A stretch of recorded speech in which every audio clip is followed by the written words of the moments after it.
A tantos quanto possam me ouvir, eu vos saúdo com a gloriosa paz do Senhor Jesus. A paz do Senhor Jesus. A paz do Senhor Jesus. Deixa eu lhe fazer uma pergunta. Você conhece a expressão Bíblia e oração? Esta é composta por duas palavras. Bíblia, que significa conjunto de livros, e oração, que significa falar com Deus, na graça de nosso Senhor e Salvador Jesus Cristo, que nos comprou na cruz do Calvário com teu precioso sangue, porque nós estávamos destituídos da glória de Deus, porque Deus é santo e não compactua com o pecado, e todos nós pecamos e destituídos estávamos da glória de Deus. E o salário do pecado é a morte. Então, o que seria de nós? O que seria de nós se todos nós pecamos e destituídos estávamos da glória de Deus? Estávamos caminhando para a perdição eterna.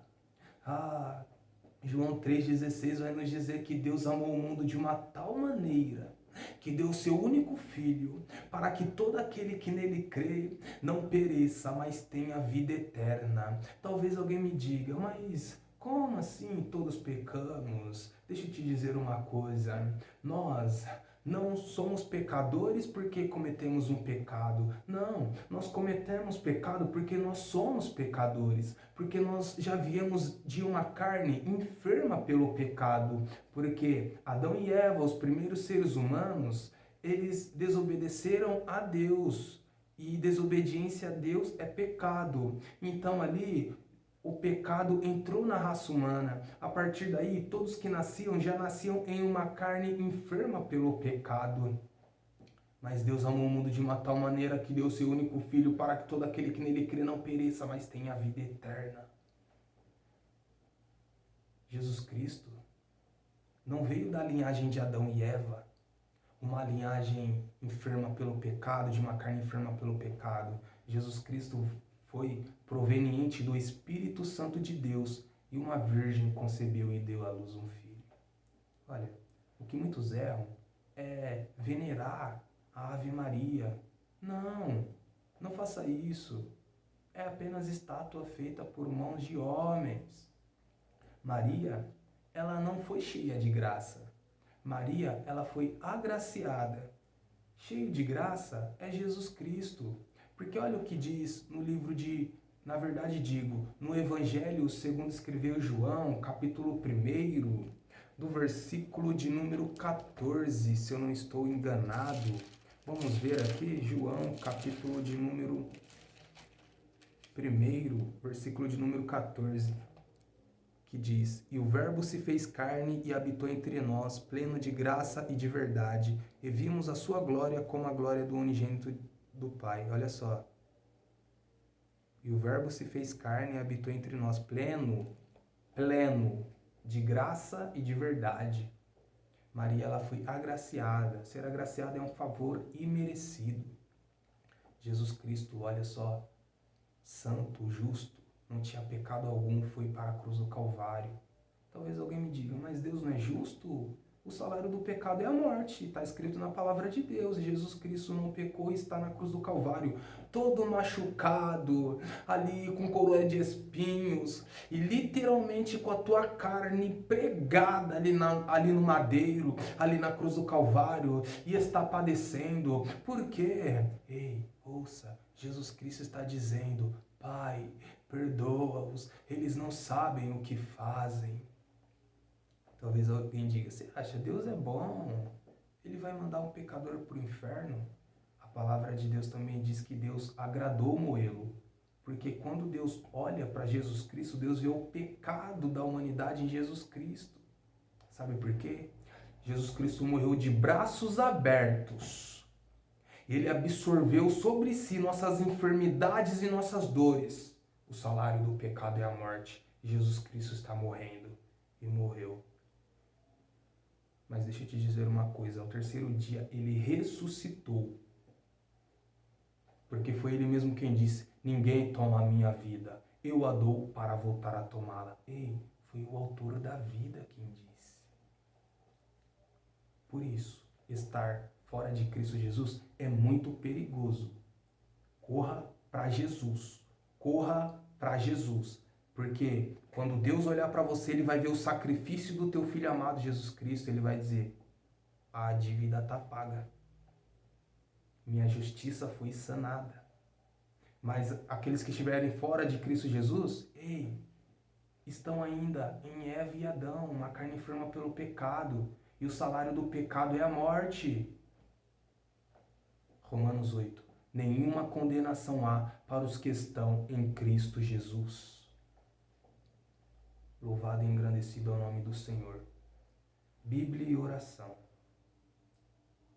Olha, por que estou usando este termo? Porque assim, nós somos crentes, o sal ele traz temperança e somos sal. Temperança, equilíbrio.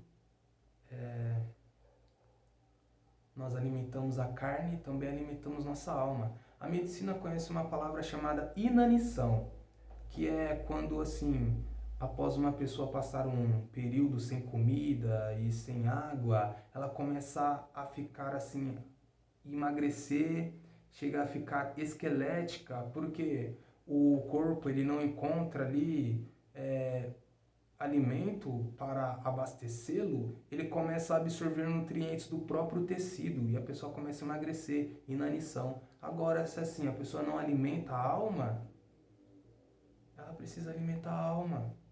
A alma também precisa de alimento e o alimento da alma é a palavra de Deus, é a oração, é estar em comunhão com Deus. Convido-vos a estarem abrindo vossas Bíblias para nós estarmos juntos fazendo uma leitura no livro de 2 Reis, capítulo de número 4. Você tem uma Bíblia aí?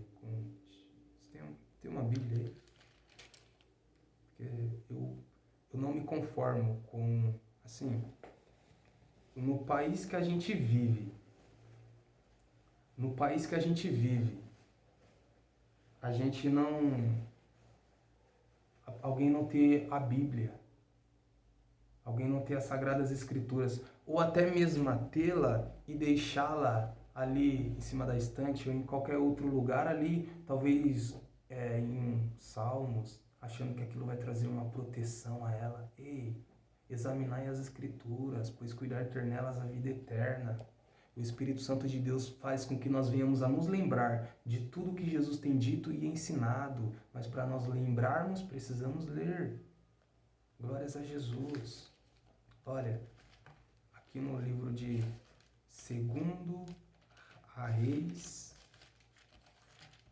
Reis, capítulo de número 4, onde a epígrafe vai estar nos dizendo o milagre do azeite da viúva. Eliseu multiplica o azeite da viúva. Eliseu ali, ele é usado por Deus, é instrumento de Deus. Porque a preciosidade não é o vaso em si, mas sim o que está no vaso. A preciosidade é o Espírito Santo de Deus. A preciosidade é a palavra de Deus. Glória a Deus, aleluias. Olha isso, o milagre do azeite da viúva. Vamos ler a partir do versículo de número 2. A partir da parte B do versículo, que nos diz: que farei em teu favor? Dize-me o que tens em casa. Ela disse: tua serva não tem nada em casa, a não ser uma vasilha de azeite.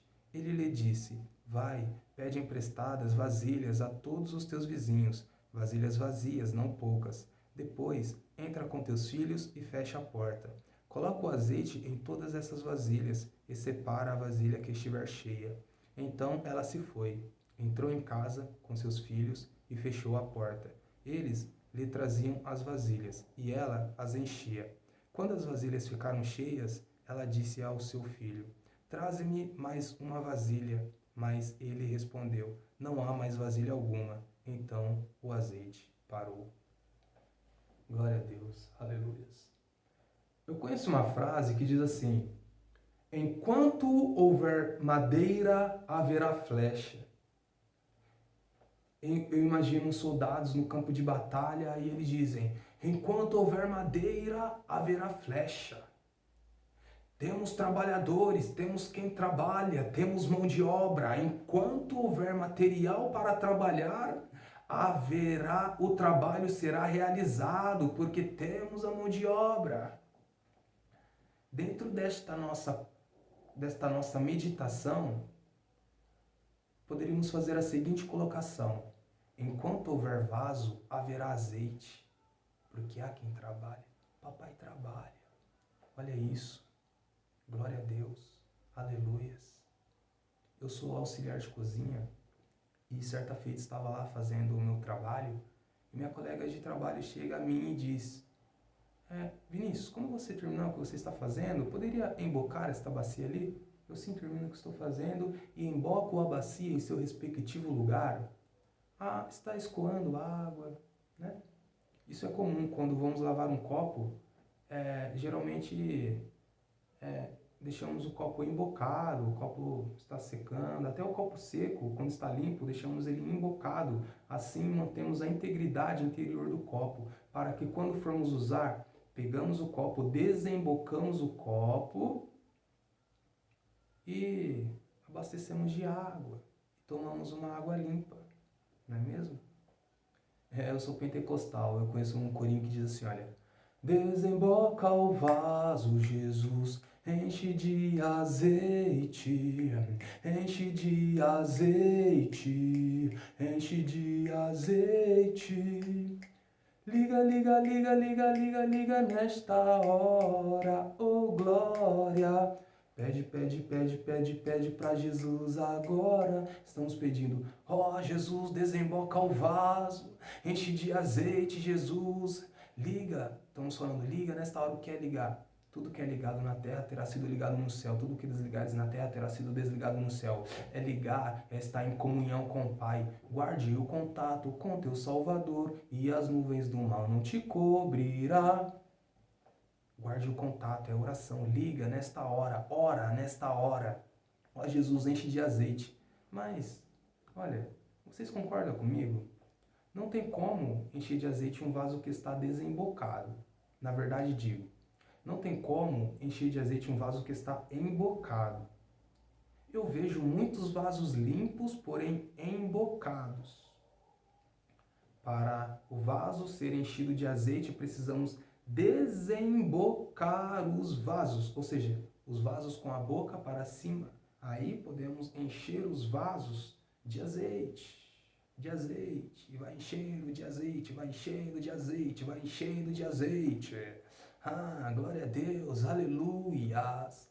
Só que as coisas de Deus são loucuras. Sabe por quê? O vaso, para Deus encher o vaso de azeite, não é o vaso que está com a boca para cima, mas sim o vaso que está com a boca para baixo, o vaso que está com a boca no pó, o vaso que está na leitura da palavra, está no jejum, está na oração, está na consagração. Aí quando o vaso está desembocado, aos pés do Senhor Jesus Cristo, o próprio Senhor começa a encher de azeite, começa a encher de azeite, começa a encher de azeite. E deixa eu lhe dizer a importância de estarmos cheios de azeite. Mateus, capítulo de número 25, onde a epígrafe nos diz: a parábola das 10 virgens. O reino do céu será semelhante a 10 virgens que, tomando as suas lâmpadas, saíram ao encontro do noivo. 5 delas eram insensatas e 5 prudentes. Ao pegarem as lâmpadas, as insensatas não levaram azeite. As prudentes, porém, levaram azeite em suas vasilhas, juntamente com as lâmpadas. E demorando o noivo, todas começaram a cochilar e dormiram. À meia-noite, porém, ouviu-se um grito: o noivo chegou, sai ao encontro dele. Então, todas as virgens se levantaram e prepararam suas lâmpadas. E as insensatas disseram às prudentes: dai-nos do vosso azeite, pois nossas lâmpadas estão se apagando. Mas as prudentes responderam: não, talvez não haja o suficiente para nós e para vós. Ide, porém, aos que vendem azeite e comprai-o para vós. E assim que elas saíram para comprá-lo, o noivo chegou.